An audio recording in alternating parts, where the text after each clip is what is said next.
Hi everyone and welcome to all.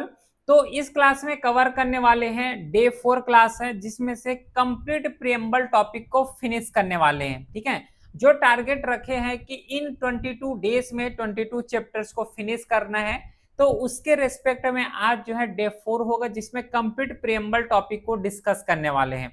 साथ ही साथ previous year questions paper भी जो है यहाँ पे सॉल्व करने वाले और देखेंगे कि एक्चुअल में किस पैटर्न में और किस तरीके से जो है यहाँ से क्वेश्चंस पूछे जाते हैं। तो प्रॉपर डिटेल क्लास होने वाले हैं, डिटेल के साथ डिस्कस करने वाले हैं। ठीक है, सीधा जो है स्टार्ट ही करते हैं। बाकी एज यूजुअल क्लास का जो पीडीएफ है टेलीग्राम चैनल में अपलोड हो जाता है, लिंक डिस्क्रिप्शन में दिया हुआ है। साथ ही साथ कोई भी क्वेरी होता है, एग्जाम रिलेटेड कोई भी क्वेरी है तो व्हाट्सएप नंबर है, वहां पे मैसेज कर सकते हो।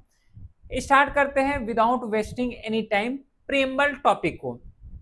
देखो, सबसे पहले तो ये अपने को जानना जरूरी है कि प्रियम्बल है क्या, है ना, तभी तो आगे जितना भी चैप्टर है उसको डिस्कस कर पाएंगे।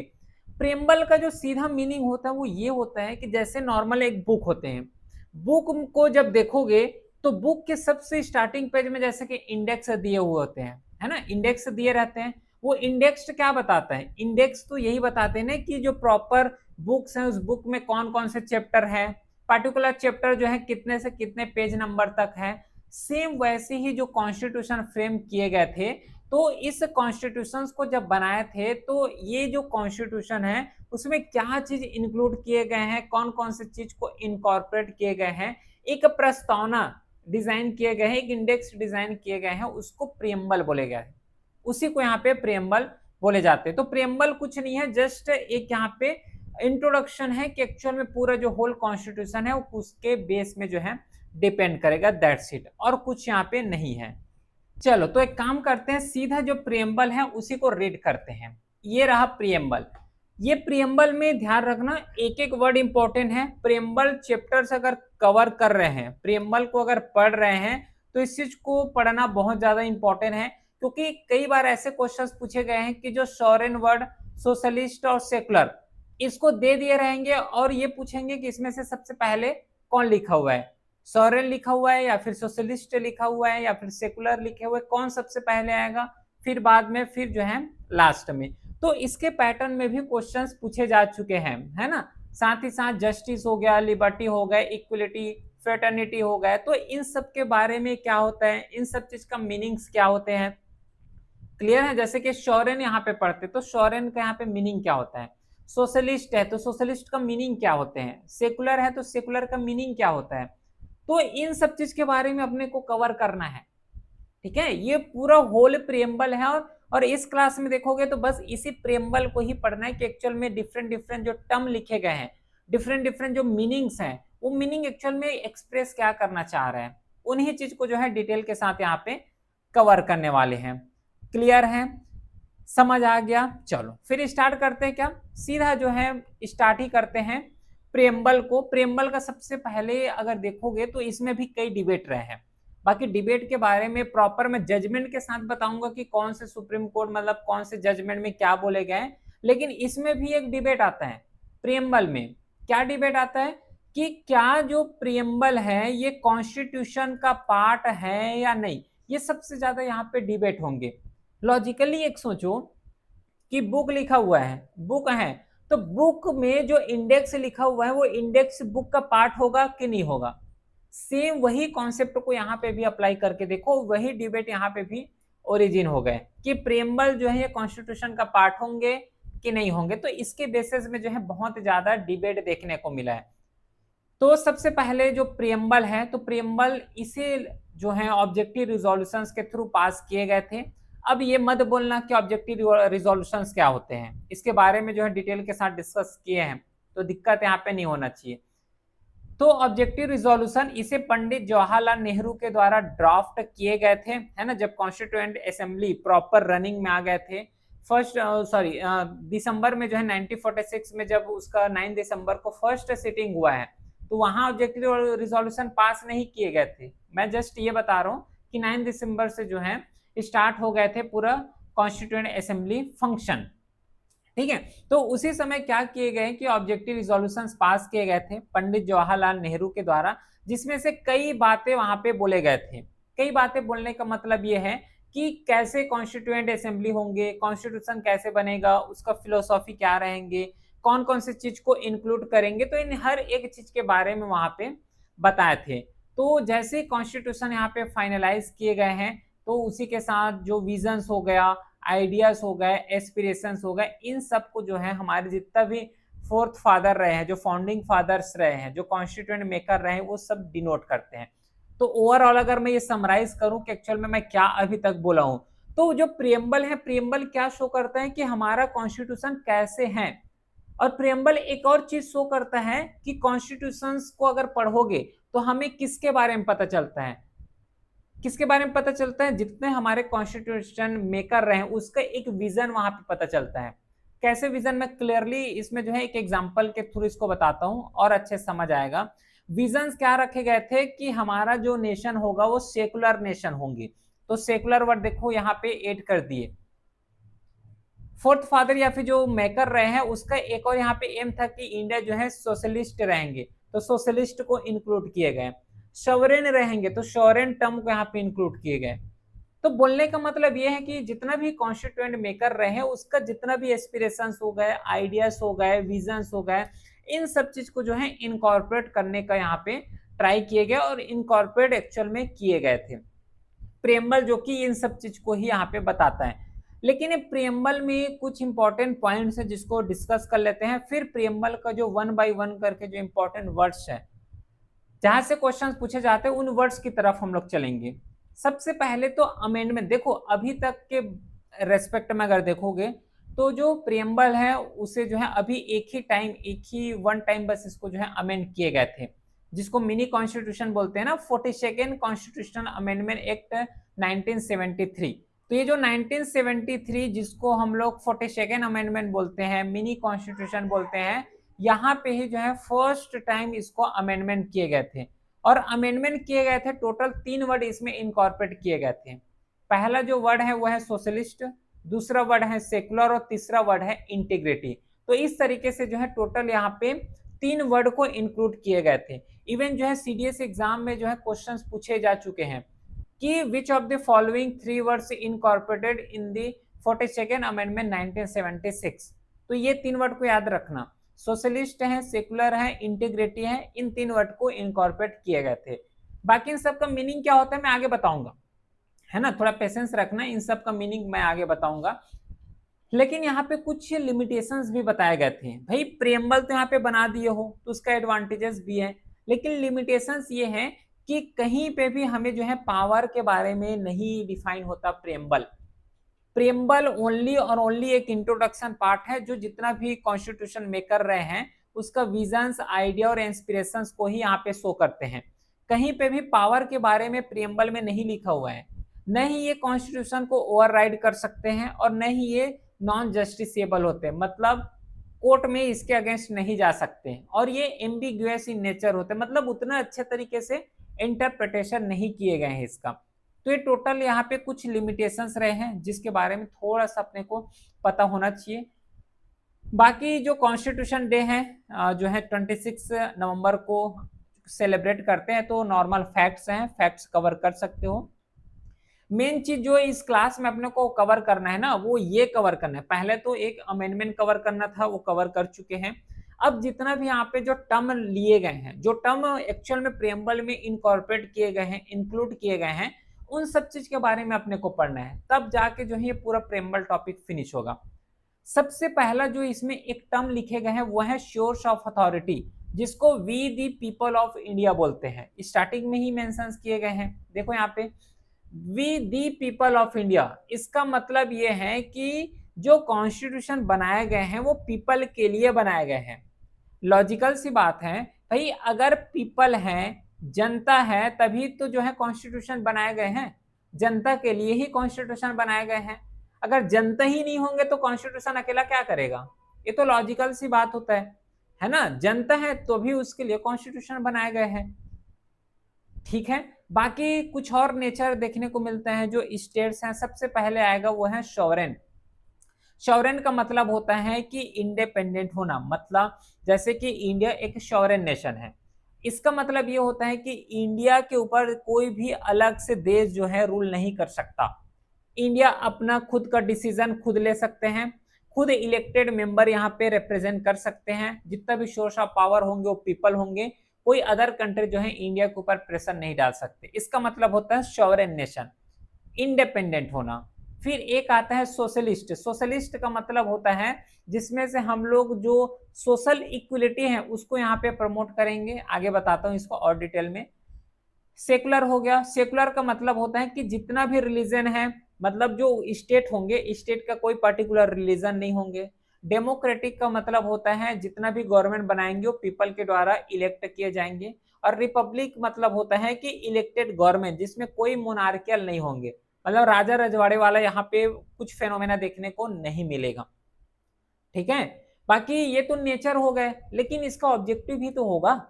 कॉन्स्टिट्यूशन बनाया तो ऐसे थोड़ा ना कि बस कुछ भी इंक्लूड कर दिए, इसका एक प्रॉपर ऑब्जेक्टिव के साथ जो है कॉन्स्टिट्यूशन को फ्रेम किए गए थे, जिसमें बताया गया है कि अपने को जस्टिस के बारे में जानना है, जस्टिस यहाँ पे मिलना चाहिए। जस्टिस में जैसे कि सोशल जस्टिस हो गया, इकोनॉमिक जस्टिस हो गया, पॉलिटिकल जस्टिस हो गया, तो ये जस्टिस के बारे में अपने को पता करना है, और ये सब चीज जो है कॉन्स्टिट्यूशन का एक ऑब्जेक्टिव है।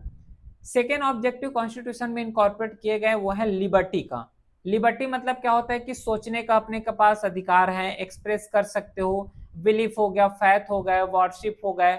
इसलिए तो जो है आर्टिकल 25 से रफली आर्टिकल 30 तक जाओगे तो जिसमें से अपना किसके बारे में बताता है, रिलीजन्स के बारे में बताता है, माइनॉरिटी के बारे में एक्सप्लेन किए गए कि अपना जो भी फैथ रखना है, जिसको भी वर्शिप करना है वर्शिप कर सकते हो, कोई रोक टोक करने वाला नहीं है, ये पूरा लिबर्टी है। फिर मेन ऑब्जेक्टिव यहाँ पे रखे गए थे वो है इक्वलिटी, कि इक्वल अपॉर्चुनिटी मिलेंगे। ऐसा नहीं कि अगर गवर्नमेंट जॉब के लिए अप्लाई कर रहे हो तो कुछ सेट ऑफ पर्सन उसको अलग से यहाँ पे प्रायोरिटी दिए जाएंगे, कुछ सेट ऑफ पर्सन को इन्फीरियर प्रायोरिटी दिए जाएंगे, ऐसा नहीं, सबको यहाँ पे इक्वल तरीके से प्रायोरिटी दिए जाएंगे। फेटर्निटी का भाव यहाँ पे रखना है, ब्रदरहुड हो गए, यूनिटी हो गए, इन सब चीज का जो है भाव रखना है। तो ये पूरा कंपोनेंट है जो ऑब्जेक्टिव्स हैं जो कॉन्स्टिट्यूशन से यहाँ पे इनकॉर्पोरेट किए गए। इसे जो है 26 नवंबर 1949 में लाए गए थे, अडॉप्ट किए गए थे, ये तो सबको पता है। जो एक्चुअल में फिलोसॉफी देखोगे ना कॉन्स्टिट्यूशंस का, तो ये जो है गांधीयन आइडिया से इंस्पायर किए गए हैं, जो बातें करते हैं स्वराज का, सेल्फ रूल का, जस्टिस हो गया, टॉलरेंट हो गए, टॉलरेंस हो गया, हार्मोनी हो गया, इन सब चीज के बारे में यहाँ पे बातें करते हैं। तो प्रेम्बल जो है ना, प्रेम्बल इन्हीं 5 चीज में यहाँ पे स्टिक्स है। वन बाई वन करके जो है इसका मीनिंग यहाँ पे समझते हैं। बाकी ये जो है कुछ लोगों ने यहाँ पे कमेंट भी किए हैं प्रेम्बल के रेस्पेक्ट में, है ना, तो ये सब चीज को पढ़ सकते हो। सबसे मोस्ट इंपॉर्टेंट पॉइंट आता है कि इसमें जितना भी कीवर्ड लिखा हुआ है उस कीवर्ड के बारे में हम लोग क्या समझते हैं, ये चीज है जो अपने को यहाँ पे पढ़ना है। सबसे पहले है कि we the people of India, we the people of India. अब तो आई होप कि इसके बारे में समझ गए होंगे कि जो जनता है, जनता के लिए कॉन्स्टिट्यूशन है। अगर कॉन्स्टिट्यूशन बनाए गए हैं तो जनता के लिए बनाए गए हैं, मतलब जनता और कॉन्स्टिट्यूशन दोनों जो है इंटरकनेक्टेड है। ठीक है, तो we the people of India ये पूरा जनता को ही यहाँ पे डिनोट करते हैं। फिर नेक्स्ट आता है जिसको सॉवरेन बोलते हैं। सॉवरेन, सॉवरेन का मतलब क्या होता है कि ना तो इंडिया किसी के ऊपर डिपेंडेंट है, ना तो इंडिया जो है किसी के ऊपर जो है, एक तो हो गया डिपेंडेंट, ना तो फुली कोई स्टेट है स्टेट के ऊपर डिपेंडेंट है। बोलने का मतलब यह है कि इंडिया जो है एक इंडिपेंडेंट नेशन है, इंडिया एक इंडिपेंडेंट नेशन है। कोई बाहर के कंट्री इंडिया को ना तो प्रेशर डाल सकते हैं, चाहे वो एक्सटर्नल प्रेशर हो चाहे वो इंटरनल प्रेशर हो। अगर यहाँ पे कोई इमरजेंसीज आते हैं तो इंडिया खुद हैंडल करेगा। ठीक है, इंटरनल सॉवरेन और एक्सटर्नल सॉवरेन, जिसमें से हर एक लेवल को डिसीजन लेने का काम जो है ये इंडिया खुद करेगा, क्योंकि इंडिया एक सॉवरेन नेशन है, इंडिपेंडेंट नेशन है। चाहे कोई भी पॉलिसी बना रहे हो, एक्सटर्नल पॉलिसी हो चाहे इंटरनल पॉलिसी हो, जिसका भी डिसीजन लेंगे सब जो है इंडिया ही लेगा, खुद इंडिया लेंगे। क्यों? क्योंकि इंडिया एक सॉवरेन नेशन है, एक इंडिपेंडेंट नेशन है, क्योंकि इंडिया जो है जितना भी फॉरेन कंट्रोल होता है फॉरेन कंट्रोल से बाहर है ना। तो ये एक्चुअल में ये मीनिंग होता है सॉवरेन का। ठीक है, नेक्स्ट जो टर्म इसमें इंक्लूड किया गया है वो है सोशलिस्ट टर्म। अब देखो ये जो सोशलिस्ट टर्म है ना, ये एक्चुअल में जो सोशल हो गया, इकोनॉमिक इनइक्वलिटी हो गया, इन सब चीज को जो है यहाँ पे डिनोट करते हैं। सोशलिस्ट, सोशल मतलब जो सोशल फिनोमेना, मतलब इक्वल का अधिकार, इक्वलिटी यहाँ पे होना चाहिए, चाहे वो सोशल इक्वलिटी हो, चाहे इकोनॉमिक इक्वलिटी हो, हर एक फील्ड में जो है इक्वल होना चाहिए। लेकिन जो सोशलिस्ट होते हैं वो दो कैटेगरी के यहाँ पे देखने को मिलता है। जो सोशलिज्म फॉलो करते हैं ना, सोशलिज्म जो फिनोमेना होता है जिसमें से इक्वल स्टेटस का यहाँ पे बात करते हैं, तो ये जो सोशलिस्ट है दो तरीके के होते हैं। एक को यहाँ पे बोले जाते हैं डेमोक्रेटिक सोशलिस्ट, डेमोक्रेटिक, और जो सेकंड है ये सेकंड को बोले जाते हैं कम्युनिस्टिक, कम्युनिस्टिक सोशलिस्ट। देखो जो डेमोक्रेटिक सोशलिस्ट है ना, ये मिक्स इकोनॉमी को फॉलो करते हैं। मिक्स इकोनॉमी का मतलब ये होता है जिसमें से जो है सोशलिस्ट इकोनॉमी भी रहेंगे, कैपिटलिस्ट इकोनॉमी भी रहेंगे, मतलब मिक्स रहेगा सोशल और कैपिटल इकोनॉमी। लेकिन कम्युनिस्ट इकोनॉमी क्या बोलता है, जिसमें से जितना भी मास प्रोडक्शन होंगे, जितना भी यहाँ पे जैसे फैक्ट्री हो गया, स्कूल्स हो गए, है ना, हर एक चीज में जो कंट्रोल रहेगा वो गवर्नमेंट के हाथ में रहेंगे, गवर्नमेंट, स्टेट गवर्नमेंट के हाथ में कंट्रोल रहेगा। ये जो है आइडिया जो फॉलो करते हैं उसको कम्युनिस्ट बोलते हैं। मतलब यहाँ पे कोई प्राइवेट मेंबर अपना कंपनी ओपन नहीं कर सकते, कैपिटलिस्ट इकोनॉमी नहीं बन सकते। ये इसलिए यहाँ पे कम्युनिस्ट आइडियोलॉजी ये बोलता है कि स्टेट ओनरशिप होना चाहिए। इसका रीजन है, रीजन क्या है कि अगर सपोज करो जितना भी प्रोडक्शंस होंगे गवर्नमेंट के हाथ में जाएंगे, तो गवर्नमेंट क्या करेगा कि सबको जो है इक्वली, जितना भी जनता है उसमें इक्वली डिस्ट्रीब्यूट कर देंगे। अगर वही चीज कैपिटलिस्ट में आ जाएगा, कैपिटलिस्ट का मतलब क्या होता है, कैपिटलिस्ट मतलब सिंपल होता है जितना भी मास प्रोडक्शन होंगे वो इंडिविजुअल में जाएंगे। मतलब जो उसको यहाँ पे जैसे कि जो इंसान कंपनी को रन करेंगे तो जो उसका प्रॉफिट होगा वो कंपनी के हाथ में जाएंगे, मतलब इंडिविजुअल के हाथ में जाएंगे, वो कैपिटलिस्ट होता है। तो कैपिटलिस्ट में अगर जितना भी प्रोडक्शन कर रहे हो, प्रॉफिट हो रहा है, वो तो एक इंसान के हाथ में जाएगा, बाकी इंसान तो गया, है ना। तो इसलिए जो है कम्युनिस्ट आइडियोलॉजी ये बोलता है कि हम स्टेट ओनरशिप को फॉलो करेंगे, कैपिटलिस्ट ओनरशिप को फॉलो नहीं करेंगे। लेकिन इंडिया एक ऐसा नेशन है जहां पे कैपिटलिस्ट को भी फॉलो किए जाते हैं, सोशलिस्ट को भी फॉलो किए जाते हैं, दोनों अप्रोच को यहाँ पे लेके चलते हैं। तो ये सब चीज यहाँ पे है। बाकी इसका कम्युनिस्ट का मेजर जो आइडियोलॉजी थे कि जो पोवर्टी है तो पोवर्टी को जो है इलिमिनेट करने का काम करेंगे, जितना भी इनइक्वलिटी यहाँ पे आता है तो इनइक्वलिटी को कम करेंगे, उसी के साथ जितना भी इग्नोरेंस हो गया, जैसे कि माइनॉरिटी को इग्नोरेंस कर दिए, तो इन सबको जो है इक्वल करेंगे, इक्वल स्टेटस में लाएंगे। ये एक्चुअल में कम्युनिस्ट का आइडियोलॉजी रहे। तो जो सोशलिस्ट होता है उसका दो ही आइडियोलॉजी है, एक जिसको हम लोग डेमोक्रेटिक सोशलिज्म बोलते हैं, दूसरे को कम्युनिस्ट सोशलिज्म बोले जाते हैं। फिर नेक्स्ट आता है सेकुलर वर्ड। देखो सेकुलर वर्ड को बहुत डिजाइन या फिर बहुत अच्छे तरीके से जो है एमलगमेशन करके इसको इंक्लूड किए गए हैं। कैसे, देखो स्टेट का सबसे पहले बात तो कोई धर्म नहीं होगा। मान लो सपोज करो कि ये स्टेट है, पार्टिकुलर XYZ स्टेट है, अगर इसका जो है एक धर्म होते हैं, है ना, सपोज करो कोई इसका ABC अगर एक धर्म है, तो ये अपने ही धर्म को जो है प्रमोट करने में लग जाते हैं, और बाकी जितना भी धर्म है, जितना भी रिलीजन है उसको तो सप्रेस करने में लग जाते हैं। इसलिए जो कॉन्स्टिट्यूशन मेकर रहे उन्होंने सोचे कि यहाँ पे सेकुलर वर्ड ऐड कर दो, और ये सेकुलर वर्ड जो है इनिशियल वे में नहीं रहे हैं। जब कॉन्स्टिट्यूशन फ्रेम किए गए थे तो सेकुलर वर्ड को इंक्लूड नहीं किए गए थे, इसको तो इंक्लूड किए गए हैं 42nd कॉन्स्टिट्यूशनल अमेंडमेंट एक्ट 1976 में, जिसमें से ये बोले गए हैं कि स्टेट का कोई रिलीजन नहीं होंगे। अगर स्टेट को पर्टिकुलर एक रिलीजन को ट्रीट कर रहे हैं मतलब वो गलत है। अगर प्रमोट कर रहे हो तो सभी को इक्वली प्रमोट करो, और प्रमोट नहीं करना है तो किसी को भी प्रमोट मत करो। ये चीज यहाँ पे बोले गए हैं स्पेशली। बाकी यहाँ पे इंडियन सेकुलरिज्म, इन सब चीज के बारे में तो कवर किए हैं, अभी ही कवर किए हैं। नेक्स्ट जो टर्म यहाँ पे दिए गए हैं वो है डेमोक्रेटिक। डेमोक्रेटिक का मतलब ये होता है जितना भी यहाँ पे पार्टिसिपेशन होंगे वो पूरा पार्टिसिपेशन पीपल ओरिएंटेड होंगे। मतलब जैसे कि कोई आम पीपल है, नॉर्मल पीपल है, नॉर्मल पीपल अगर चाहे तो वोट का अधिकार है, चाहे तो ये इलेक्शंस कंटेक्स्ट कर सकते हैं, है ना, ये जो रूलर है उस रूलर को इलेक्ट कर सकते हैं, गवर्नमेंट को अकाउंटेबिलिटी बना सकते हैं। तो डेमोक्रेटिक एक्चुअल में मतलब ये होता है कि जितना भी यहाँ पे पावर रहेंगे, सोर्स ऑफ पावर रहेंगे, वो पीपल के हाथ में है। पीपल चाहे जिसको इलेक्ट कर रहे हैं उसको इलेक्ट करेंगे। ये डेमोक्रेटिक का मतलब यही होता है, सोर्स ऑफ पावर जो है यहाँ पे पीपल होते हैं। इसका जस्ट अपोजिट यहाँ पे देखोगे तो मोनार्की फॉर्म आता है।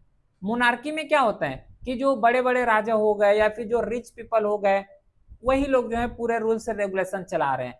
तो वो मोनार्कियल फॉर्म ऑफ गवर्नमेंट होता है। डेमोक्रेटिक फॉर्म ऑफ गवर्नमेंट में जिसमें पीपल ही यहाँ पे सर्वोपरि होते हैं, इंसान ही सर्वोपरि है। तो जो डेमोक्रेटिक होता है ना, ये दो कैटेगरी के होते हैं। जो डेमोक्रेसी होते हैं वो दो कैटेगरी होते हैं। एक जिसको हम लोग यहाँ पे डायरेक्ट डेमोक्रेसी बोलते हैं, और दूसरा जिसे हम लोग इनडायरेक्ट डेमोक्रेसी के फील्ड में रखते हैं। डायरेक्ट डेमोक्रेसी का मतलब ये है कि जिसमें जो जनता है वो डायरेक्टली अपना रिप्रेजेंटेटिव को इलेक्ट करते हैं। एग्जाम्पल लेते हैं, एग्जाम्पल जैसे कि एमएलए हो गया, है ना। विलेज में अगर जाओगे तो जो सरपंच हो गया, ये सब क्या है, ये डायरेक्टली इलेक्ट करके लेके जा रहे हो, डायरेक्ट इलेक्शंस होता है। लेकिन इनडायरेक्ट में क्या होता है, जैसे कि एग्जांपल ले लो प्रेसिडेंट का, तो प्रेसिडेंट को हम लोग इलेक्ट करते हैं क्या? नहीं, प्रेसिडेंट को हमारे द्वारा जो यहाँ पे इलेक्ट किए गए जो रिप्रेजेंटेटिव है वो जाके जो है प्रेसिडेंट को इलेक्ट करते हैं। उसको इनडायरेक्ट बोले जाते हैं, इनडायरेक्ट डेमोक्रेसी बोलते हैं। तो एक डायरेक्ट डेमोक्रेसी हो गए और एक होता है इनडायरेक्ट डेमोक्रेसी। ठीक है, तो यहाँ पे बाकी और इंपॉर्टेंट लिखा हुआ है, जैसे कि सिटीजन पार्टिसिपेशन होता है, स्विट्जरलैंड का एग्जांपल है। इनडायरेक्ट डेमोक्रेसी हो गया जो कि पार्लियामेंट्री फॉर्म ऑफ होते हैं और एक प्रेसिडेंशियल होते हैं। ठीक है, इनडायरेक्ट डेमोक्रेसी दो पैटर्न को फॉलो करते हैं, एक पैटर्न पार्लियामेंट्री और दूसरा पैटर्न प्रेसिडेंशियल। पार्लियामेंट्री मतलब जो पार्लियामेंट है, तो पार्लियामेंट में जितना भी डिसीजन लेंगे वही सर्वोपरि होंगे, वही मान्य होंगे।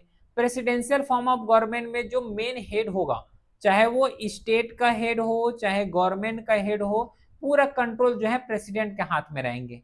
जैसे कि एग्जांपल ले लो यूएसए, यूएसए हो गया, ये एक एग्जांपल है जिसमें से स्टेट और government, government head of government दो सब पूरा जो है प्रेसिडेंट के हाथ में ही रहेंगे।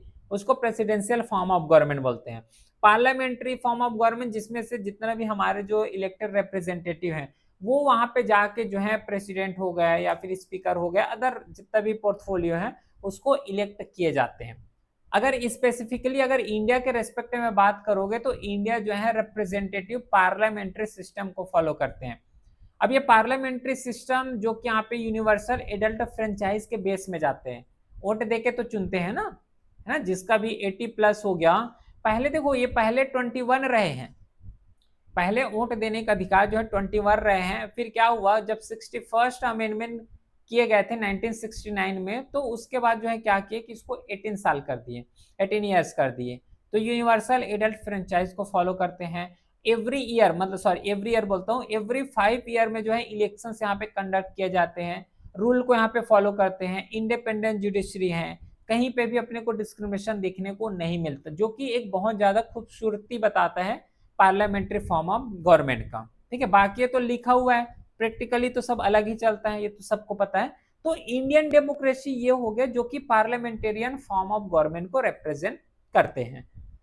उसके बाद आता है वो है रिपब्लिक। रिपब्लिक का सीधा सा मतलब है कि जो स्टेट होंगे, जो हेड होंगे, है ना, हेड ऑफ स्टेट जो होंगे, जैसे कि एग्जांपल ले लो सीएम हो गया, पीएम हो गया, ये सीधा डायरेक्ट इलेक्ट किए जाएंगे पीपल के द्वारा। हायरार्कियल बेसिस में नहीं होंगे कि अगर फादर जो है पीएम है तो उसके सन भी पीएम होगा, उसके सन पीएम होंगे, ऐसा नहीं होगा। रिपब्लिक मतलब क्या है कि हायरार्कियल नहीं होंगे, हेडिटरी फॉर्म नहीं फॉलो होगा।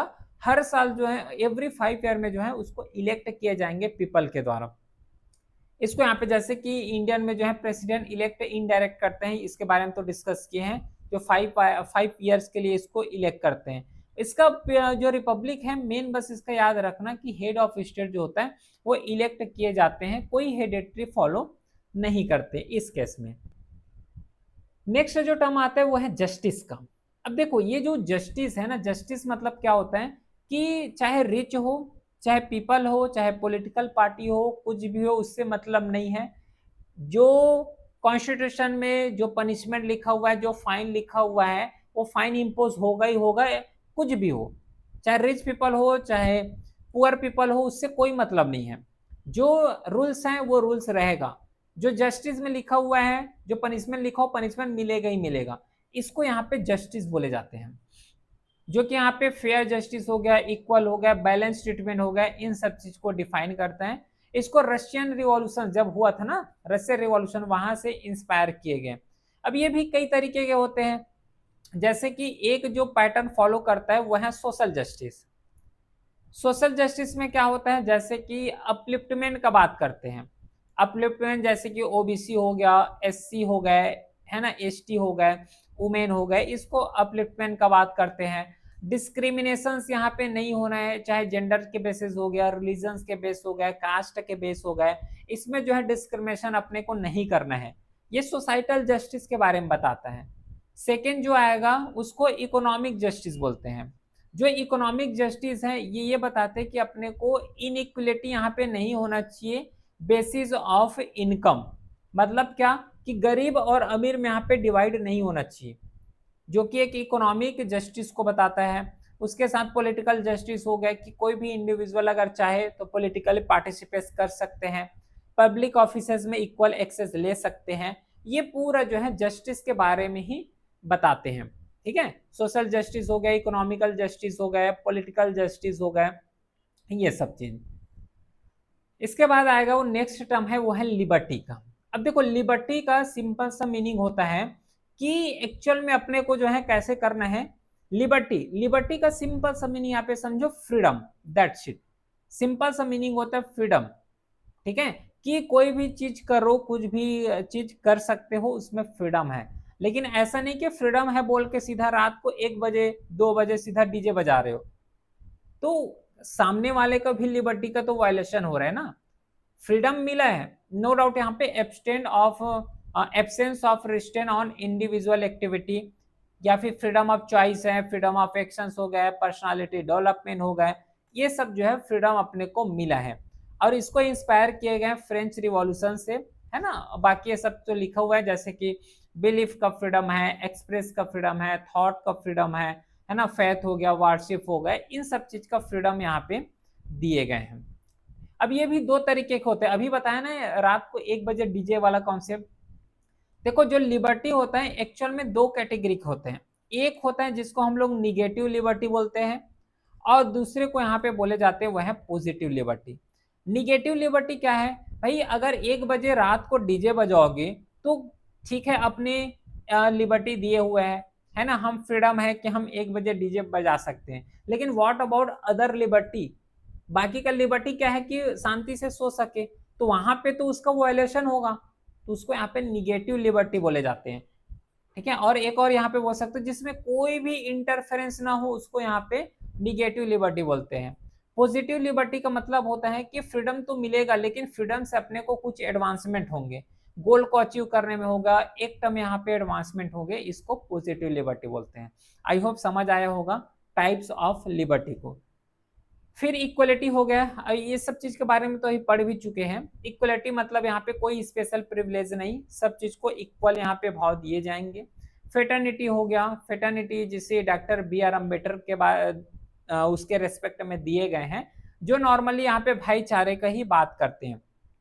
कई टूल्स भी हैं जैसे कि single citizenship, fundamental right, DPSP हो गए, फंडामेंटल ड्यूटीज हो गए, ये सब जो है इसी के बारे में बताते हैं, फेटर्निटी के बारे में ही यहाँ पे बताते हैं। ठीक है, अब देखो स्टार्टिंग में मैं एक हिंट दिया था, कौन सा हिंट है, हिंट ये मैं दिया था कि इसमें बहुत ज्यादा डिबेट हुए हैं।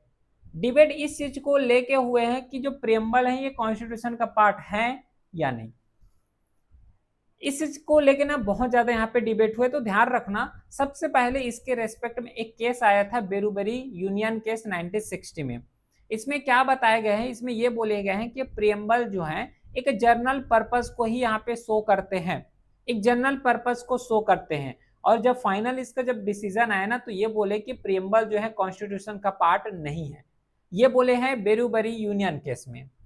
सेकंड केस हो, सेकंड आया था गोलकनाथ उसी के साथ जो स्टेट ऑफ पंजाब 1967 का, जिसमें से क्या बोले गए हैं कि यहाँ पे भी एक फिलोसॉफिकल इंपॉर्टेंस को दर्शाए हैं। इसमें ये बोले गए हैं कि preamble contain eternal principle, it is a soul essence of constitution. मतलब यहाँ पे जो है कॉन्स्टिट्यूशन को पार्ट माने गए हैं, प्रियम्बल को कॉन्स्टिट्यूशन का पार्ट माने गए इसमें। मतलब ये तो गोलकनाथ केस का और ये जो बेरूबरी केस का, ये दोनों तो आपस में उल्टा हो गए। फिर केस यहाँ पे आएगा वो है Kesavananda Bharati case state of Kerala का।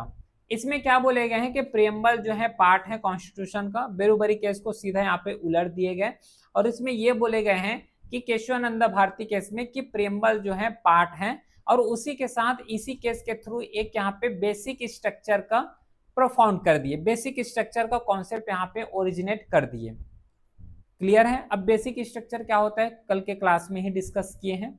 फिर एलआईसी केस आ गया 1995 में, जिसमें से फिर से प्रियम्बल को इंटीग्रल पार्ट यहाँ पे बताए गए हैं। ठीक है, चलो यहां तक तो हो गया पूरा, है ना। जो कॉन्सेप्ट, जितना कॉन्सेप्ट इसमें पढ़ना था वो पढ़ लिया। अब थोड़ा सा प्रैक्टिस कर लेते हैं। एक बार जो है वीडियो को पॉज करो, वीडियो को पॉज करने के बाद ट्राई करो कि इसका जो करेक्ट आंसर हो क्या आएगा। पहला क्वेश्चन इसको जो है 2014 में पूछे गए थे। Which of the following are true regarding the preamble of constitution of India? कौन सा सही है, बताओ तो कौन सा सही है। पहला बोले गए हैं कि the objective resolution was proposed by Jawaharlal Nehru and pass by constituent assembly which ultimately became the preamble. बिल्कुल सही है, इसको तो स्टार्टिंग में ही बताया हूं। Second, the idea of the preamble was borrow from the constitution of USA. ये ऑप्शन भी बिल्कुल सही है। थर्ड है, the word socialist and secular adopt किए गए थे 42nd अमेंडमेंट में। ये भी बिल्कुल सही है। The preamble incorporate the fundamental right of the citizens. नहीं, यहाँ पे वही तो बोला कि कहीं पे भी सोर्स ऑफ पावर के बारे में नहीं बात किए गए हैं। साथ ही साथ पूरा प्रियम्बल पढ़ लेना, कहीं पे भी फंडामेंटल राइट का जिक्र हुआ ही नहीं है। जब जिक्र नहीं हुआ है तो इसको कैसे सही मान ले। तो इसलिए जो ए ऑप्शन है वो बिल्कुल करेक्ट हो जाएगा। ठीक है, चलो अगला क्वेश्चन बताओ तो इसका क्या आंसर हो सकता है सेकंड का। प्रेम्बल ऑफ द या फिर the preamble to the constitution of India क्या है। पहला है कि a part of the constitution but has a no legal effect. Legal effect नहीं है क्या, है, इसका लीगल इफेक्ट है। पहला ऑप्शन गलत है। सेकंड है कि not a part of part, constitution का पार्ट तो है, अभी तो डिस्कस किए हैं। सी ऑप्शन है कि a part of constitution and has the same legal effect, same नहीं दिए गए।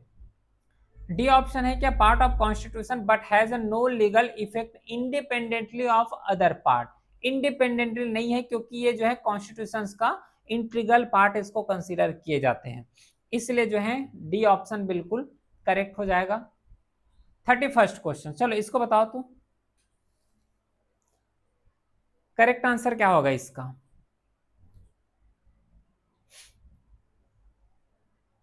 Which one of the following statement with regard to preamble to the Constitution of India is not correct? यहाँ पे गलत पूछे गए हैं, कौन सा ऑप्शन इसमें गलत होंगी ये बताना है। पहला ऑप्शन है कि the term secular democratic republic was not there in the preamble originally. सही है क्या कि गलत है। The term secular democratic republic was not there in the preamble originally. ये ऑप्शन जो है बिल्कुल सही है। ओरिजिनली कहाँ थे, इसको तो ऐड किए गए हैं 42nd अमेंडमेंट एक्ट 1976 में, ओरिजिनली नहीं थे ये। B option, the preamble contain the basic structure of the constitution of India. सही है क्या, सही है ये भी। By itself the preamble is not enforceable, अभी पढ़े कि ये इन्फोर्सेबल नहीं होता है, ये ऑप्शन भी सही है।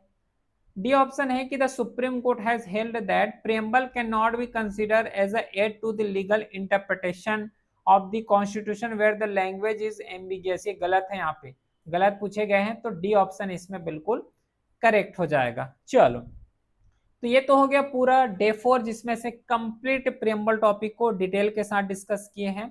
कोई भी क्वेरी हो व्हाट्सएप नंबर है, मैसेज कर सकते हो। साथ ही साथ क्लास का पीडीएफ हो गया, क्लास का प्रैक्टिस सीट हो गया, सब टेलीग्राम चैनल में अपलोड हो जाता है, लिंक डिस्क्रिप्शन में दिया हुआ है।